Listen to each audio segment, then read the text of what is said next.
Good afternoon. We are live with another episode of Level Up Law, where every Tuesday at noon, South Carolina Legal Services is leveling up your legal knowledge. October is Health Literacy Month, and we have a special guest, Kristen James, from our wonderful partner, the South Carolina Department on Aging. Kristen is going to talk about the Older Adults Home Modification program that she runs at the department. She'll also share some thoughts about the importance of health literacy. But first, we want to remind our viewers that this is not legal advice, but if you need legal assistance, you can call our intake line at 1-888-346-5592 or apply online at lawhelp.org/sc/online-intake. Please consider following us on our social media channels. You can find us on Facebook as South Carolina Legal Services. We're on Instagram and YouTube at SC Legal Services, and we are on Twitter at SC Legal. As a reminder, a recording of this episode will be uploaded to YouTube for you to rewatch or share with others. We, of course, encourage you to do both. While you're there, hit subscribe on our channel to see all past and future episodes of Level Up Law and other video resources. Kristen has agreed to answer questions at the end of her presentation, so if you have questions along the way, just put them in the question box and I'll read those out to her when she concludes her presentation. Welcome, Kristen. I will turn it over to you now.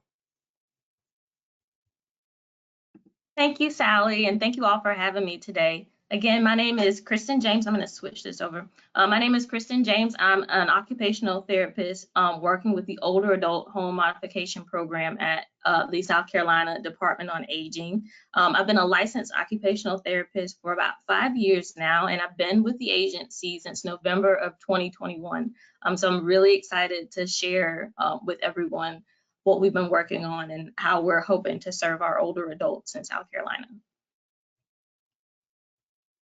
And the Older Adult Home Modification Program was set up through the U.S. Department of Housing and Urban Development.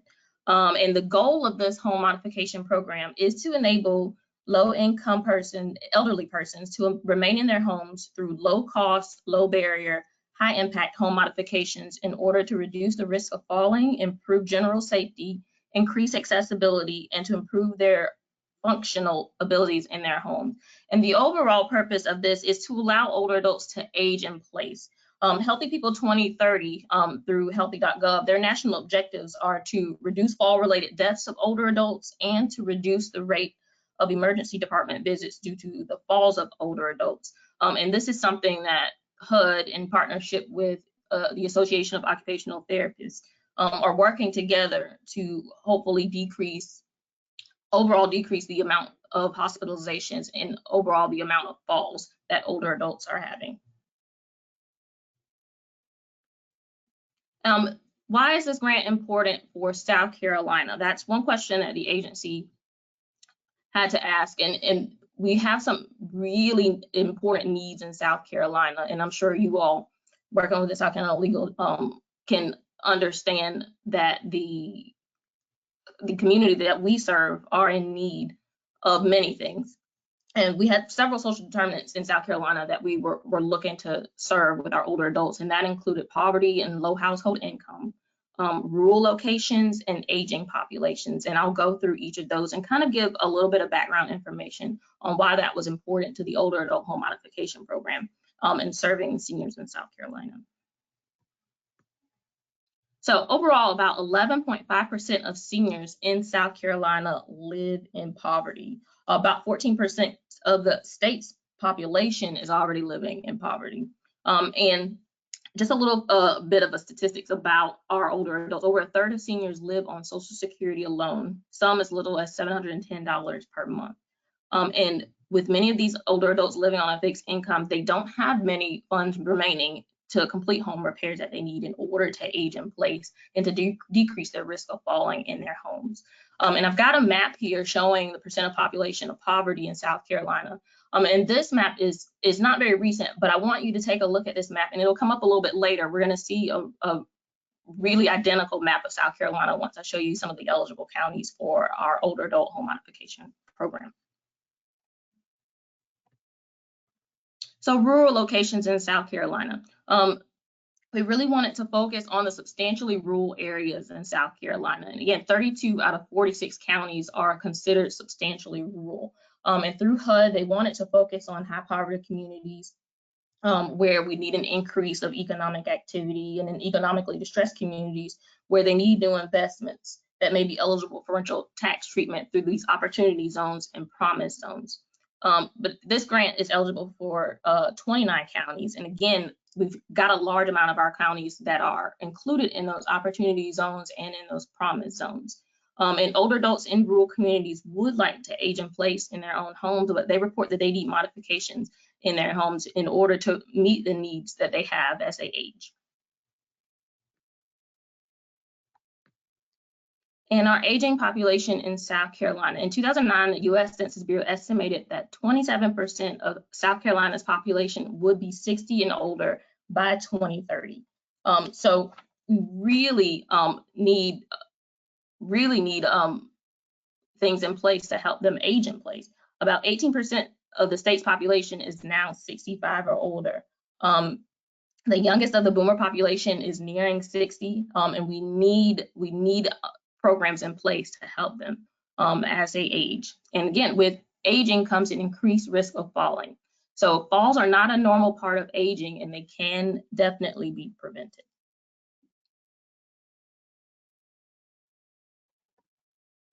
And I'd like to get into a little bit of information about older adults and falls. So more than 1/4 of Americans age 65 and older fall each year. And once an older adult falls, their chance of falling doubles after the first fall. Falls are the leading cause of fatal and non-fatal injuries among older adults. Falls are the most common cause of traumatic brain injuries.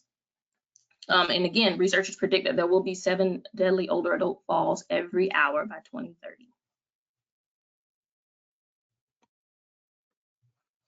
And just a little bit about falls in South Carolina. South Carolina is ranked the 24th state in the U.S. with the most falls among older adults aged 65 and older. Fall-related injuries among older adults account for nearly 7,000 hospitalizations and almost 25,000 emergency room visits in South Carolina in over 1 year.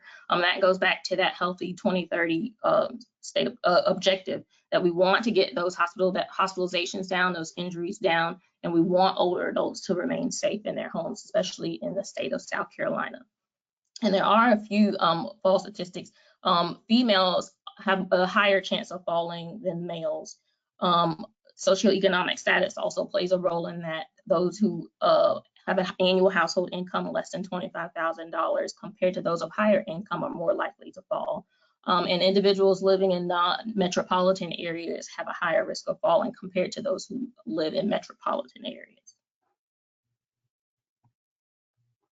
And this is just a map showing how much the United States costs in falls versus South Carolina. So you can see that each year about $50 billion is spent on medical costs related to non-fatal fall injuries, and about $754 million is spent related to fatal falls.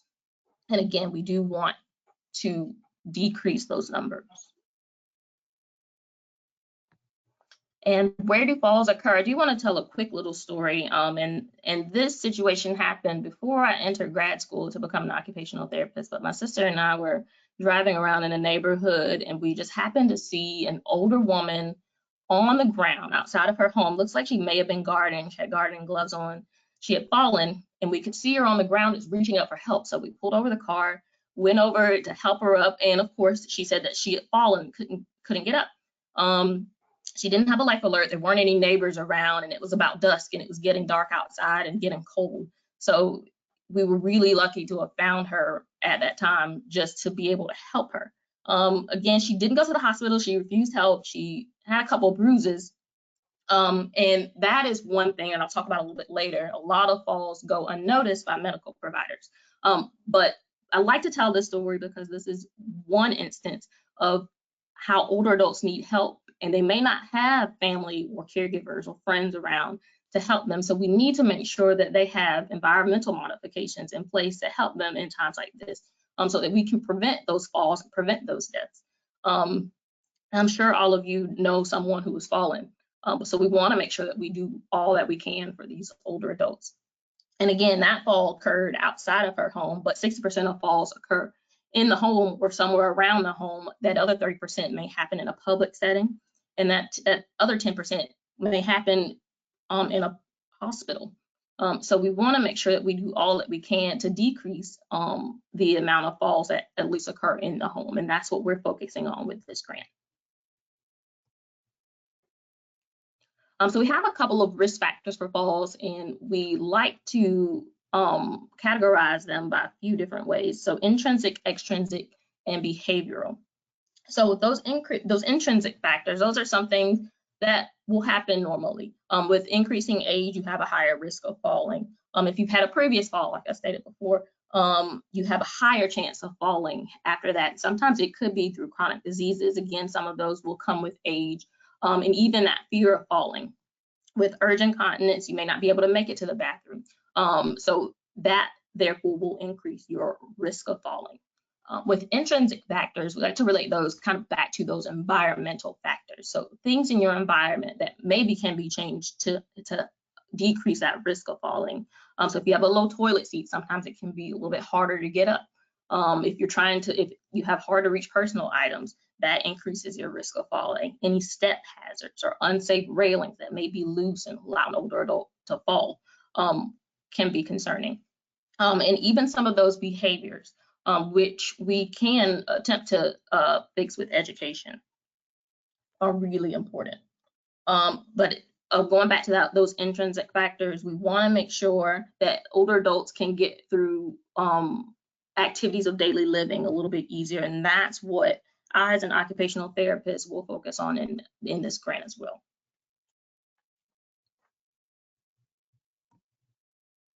So there are a couple interventions that we can do to reduce falls. And Steady with CDC has a great program that focuses on interventions that includes some of the things I've listed here. So consulting with a primary care provider to discuss fall risk and medical concerns that may be related to falls. And again, like I mentioned before, many times if there are no major injuries with a fall, older adults will not report that to a medical provider. So they have no way of knowing. And providers, as well as myself, when I do assessments and even with our aging services, when they do services with the client program assessment, we'll ask just some simple questions to find out if the individual is at risk for a fall. So first we'll ask, do you feel unsteady when standing or walking? Do you worry about falling? And have you fallen within the past year? And if an older adult answers yes to any of those questions, then they are at risk for falls, and we need to provide interventions for them to prevent them falling or falling again. There are exercise programs that help to improve balance and strength. So there's yoga, there's fall prevention balance classes, Tai Chi. We also would recommend consulting with a podiatrist so you can address footwear or foot health, which may be causing falls in the home or outside the home. An optometrist for vision check. Sometimes dizziness and drowsiness from medications can result in falls, and a consult with a physical therapist to address any mobility impairment. They'll do specific tests just as well as an occupational therapist would, such as a timed up and go test, just to see how quickly an older adult can move and how at risk they are for falling if they aren't able to move well enough to perform any daily activities. And what we're focusing on with the older adult home modification program is a consult with an occupational therapist for a home assessment, home hazard assessment. So with that, we also want to include fall prevention education. So we'll focus more on those extrinsic factors that I mentioned by changing their environment and allowing them to adapt to a new and a safer environment within their home. And this graphic shows a process that the USC Leonard Davis School of Gerontology set out, and it's very similar to what we're looking to do with the older adult home modification program. So it goes through 3 simple steps, and the occupational therapist is working with these 3 steps to ensure that older adults can remove some of those hazards that may be in their home. So the first one is to remove some of the fall hazards. So older adults can fall easily on throw rugs that aren't secure. They can fall over furniture that may be preventing them to walk safely through their walkway. And there are things that we can put in place by adding supports that can help reduce that risk of fall and to remove those hazards.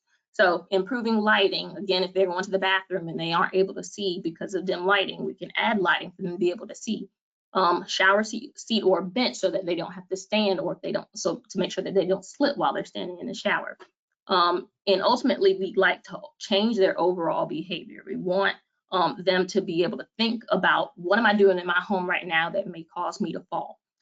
So just a simple change of mind and changing their behavior can help to keep them safe inside their homes. And the benefits of those will be to make their home easier, and in an event will decrease those amount of injuries, decrease the amount of falls in the home, and that's our goal.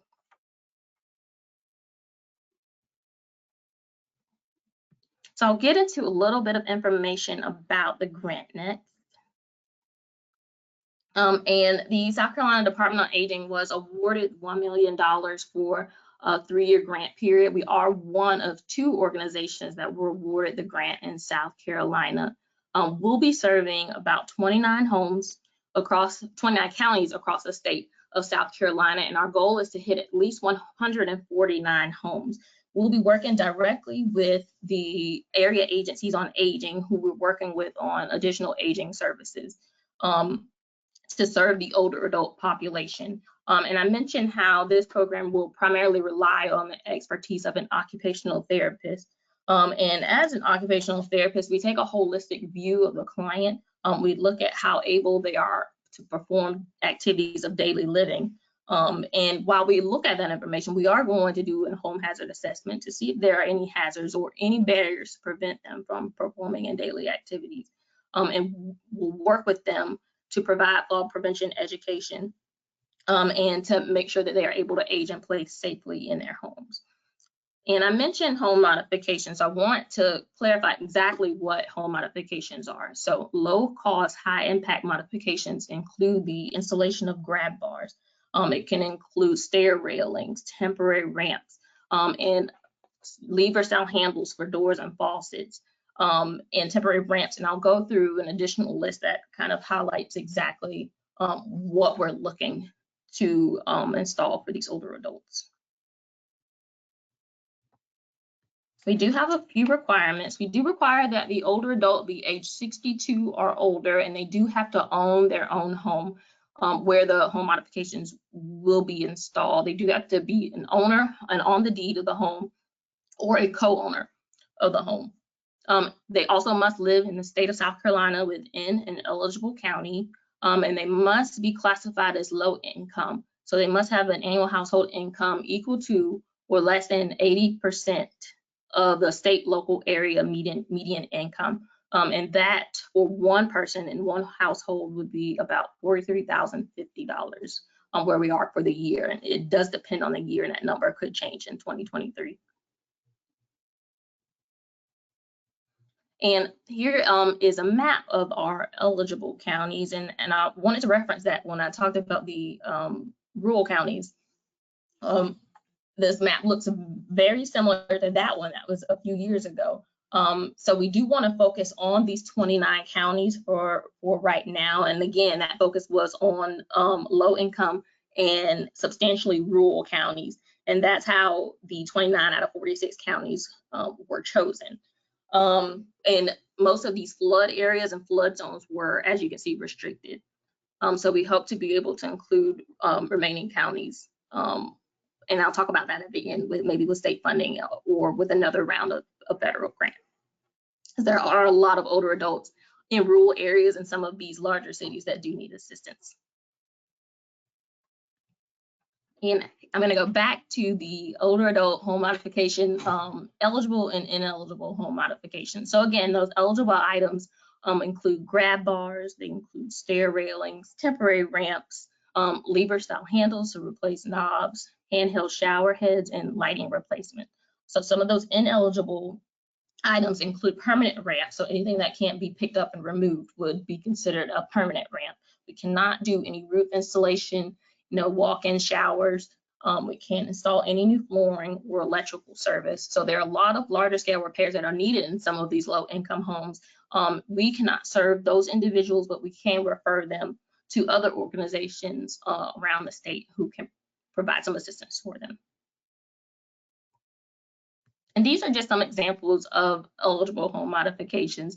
And there are older adults around the state who just need some adaptive equipment. I did an assessment on one home a few weeks ago, and one of the older adults was really in need of a ramp. He was just having trouble getting down the stairs. So again, there's a temporary ramp here in the corner. We've got a high-rise toilet seat with handles that can safely help them get up from a low toilet. Railings on tubs to help them get in and out safely. I've got a lot of older adults who will grab on to towel bars getting out of the shower, which is really unsafe and can result in a fall. Bending down can be a fall risk. So pull-out drawers or cabinets in your kitchen could help. Just sitting while you're cooking near a stove, non-skid strips on stairs are really beneficial. They can alert you on where to step. Again, lighting in dim areas. We got lever style handles, which are a little bit easier to grab, and securing rugs is a really big one, and it's one that we notice in a lot of homes. Slipping on a rug is definitely a fall risk, so just simply putting double-sided tape on the back of a rug can help prevent an older adult falling. And this is our service model. So we'll start with screening clients for eligibility into the program, and that's where our partnership with the area agencies on aging come in. They are already doing client assessments with a standardized form to assess if their client needs other aging services. So they will screen and see if there are any clients who would be eligible for our program by going through our eligibility criteria, and clients must show proof of all of those requirements in order to be a part of our program. And licensed OT will then conduct an evaluation and home hazard assessment. We'll go through the home, every room in the home. We look at how they are getting up in their bed. We look at how they are getting in and out of a shower. We'll determine their level of independence and educate them on fall risk and determine what their needs are. After that, we'll pass them along a work order to have professional installation of home modifications installed by a contractor or handyman, depending on exactly what the client needs. And after those modifications are installed, the OT will return for a follow-up visit to inspect that everything was installed correctly and safely, and to educate and train the client on the safe use of home modifications. And just some additional notes, the home modifications come at no cost to homeowners. It's all covered through our federal grant, and those costs include labor, cost of materials and supplies associated with the installation of the modifications, up to $5,000 per home. Only one person per household is able to apply for the program. And again, back to that eligibility map. Per the counties, home modification services will only be completed in those 29 eligible counties, and many of those other counties were excluded due to being in flood zones along the coast, or if they weren't classified as substantially rural per HUD guidelines. Right now, we're beginning in just certain areas based on area agencies of aging regions. So a few assessments have been completed in the Santee Lynches area, which is Clarendon, Lee, and Kershaw counties. Looking to move into Low Country Area Agency on Aging and Waccamaw Area Agency on Aging really soon. And we will get to all 29 counties within our grant period, and we just ended the first year of grant period. So we still have 2 years to go. So we will eventually get to every county to serve the older adults who are in need of this program. And again, I mentioned this earlier, but our long-term goal is to receive state funding after the conclusion of this federal grant, because especially for those counties who weren't included, we are looking to serve everyone in the state of South Carolina. This is a huge need. And again, as our baby boomer population ages, we know that there will be a lot of older adults in need of services in order to age in place in their homes. And I do want to add in just a little bit of information about health literacy. Let's say it's Health Literacy Month. But I like that the CDC now recognizes there are two definitions for health literacy. There's personal health literacy and organizational health literacy. So with personal health literacy, we want to focus on a person's ability to use health information rather than to just understand it. And organizations have a responsibility to address health literacy and to make it understandable for all persons. And we can improve health literacy with clear communication. And I know you all know that better than anyone. But clear communication means presenting familiar concept and images in ways that make sense to the people who need that information. And I think that goes across every discipline. You want to make sure that your clients are able to understand exactly what you're saying. And because of that, it builds trust with them. And when they trust you, they are more likely to follow your recommendations and suggestions. So here are just a few strategies to ease the cognitive, visual, and hearing challenges of older adults. And you want to repeat information. You want to repeat it clearly and in ways that they can understand it. You want to emphasize directions that the person must follow, reduce the amount of text. You want to speak clearly and with more volume, and if you can, try to speak face-to-face. And these are just two strategies that I often use as an occupational therapist. Ask me three. So we go through and ask, what is my main problem? What do I need to do? And why is it important for me to do this? And it's just a quick way for them to understand why you are there, why you're providing them services, and what they need from you, just to have an understanding on both parties. The teach back method is something that we use often, especially with home exercise programs. If you've ever had therapy, I know that you all are familiar with that. But you want to teach to make sure that they understand why I'm here. Why am I getting therapy services with you? You want to make sure that you do a chunk and check method. You don't want to present too much information all at one time, because that can be confusing. But if you can give them information in small chunks to be able to teach it back, that makes them absorb that information a little better. And again, easy handouts that are easy to read and easy to follow is something that I use in my practice every day. Are there any questions? We do have one question. Could you just elaborate a little bit on the importance of aging in place? Yes, so aging in place, and the goal of that is to allow older adults to stay in their homes. And I know if you all know any older adults, they don't want to move. They're comfortable where they are. And a lot of the older adults that I've come across have no intentions on leaving their home.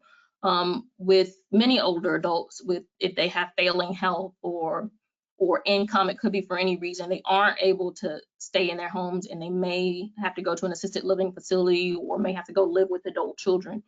So the importance of this program is to provide those environmental modifications to allow them to age in place, to remain in their homes. But we want to also decrease that fall risk so that they can age in place properly in their homes. Great, thank you, Kristen. Do you have any final thoughts for us? Nope, I think that's it. But one more point on health literacy. I want to kind of give an example. I know you all are more focused on law, but there are some health strategies that you will kind of have to be familiar with. But health literacy is important because can your client understand the health effects of mold exposure or a case against a landlord? And for me, health literacy is important because I need to make sure that my client understands that increased signage and highlighted changes in pavement or ground levels can decrease the amount of falls in a home. So that's why health literacy is really important. So just keep that in mind in your practice. Thanks, Kristen. We appreciate that. And it's always good for us in the legal field and y'all in the health and wellness field to have a lot of shared resources and shared understanding, because we do interact with a lot of the same clients and some of those same obstacles with making sure they understand the services that they are eligible for and that they have a right to receive. Absolutely. And I know we're seeing a lot of the same clients, so definitely important. Well, thank you so much, Kristen, for joining us and your excellent presentation for our Health Literacy Month special episode. Our collaboration with y'all at the South Carolina Department on Aging is obviously really important to us at Legal Services, and our work with older Americans. And we always appreciate y'all participating in Level Up Law episodes and sharing your knowledge like we just talked about. It's so important for us to share that information and resources with each other. For those of you viewing this episode, remember to check out the recording and all of our Level Up Law episode recordings on our YouTube channel. And while you're there, make sure that you like and subscribe for updates on upcoming Level Up Law episodes and other video resources that we publish there on our YouTube channel. Thanks again for tuning in today, and be sure to tune in next Tuesday at noon for our Halloween special, Zombie Second Mortgages Are Coming Back to Life. Thanks, everyone, and that concludes today's episode of Level Up Law.